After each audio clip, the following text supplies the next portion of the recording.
হ্যাঁ, যার আল্লাহ সম্পর্কে বিশ্বাস নাই, আল্লাহ বলছে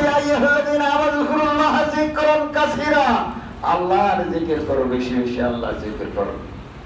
সেখানে সে জিকির করে খাজা বাবা, খাজা বাবা, পরান বাবা, জালাল বাবা, হ্যাঁ, তারপরে এই বাবা সেই বাবা, এই বলে সে জিকির করে। জিকির শুনছেন আপনারা? যাই বন্ধুরা আমার, আপনারা, আমরা আগে তারা বাইকট করছি বহুত আগে, হানাফি বন্ধুরাও তাকে বাইকট করেছে। তারপরে কিছু মূর্খ মানুষ পোলা সোফরা মকরা এগুলো তার এসে যায়। কত মহিলারা তাদের দেখবেন এসে নেটের মধ্যে মহিলারা তার নামে তার জেগে তার কথা তার দিয়ে মহিলারা ভিডিও বানিয়েছে।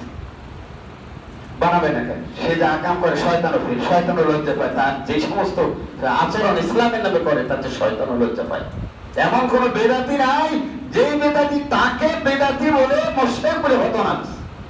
বড় বড় আলেম, জলিলের কত আলেম, তাদেরকে সে অকণ্ঠ ভাষায় গালিগালাজ করে, শয়তান বলে গালিগালাজ করে। আহমদুল্লাহ মতন এত বড় সুন্দর একজন আলোচক, কোরআন হাদিসের কথা ছাড়া কোনো কথা বলে না, সেই আলোচককে সে বোবা শয়তান বলে গালিগালাজ করেছে।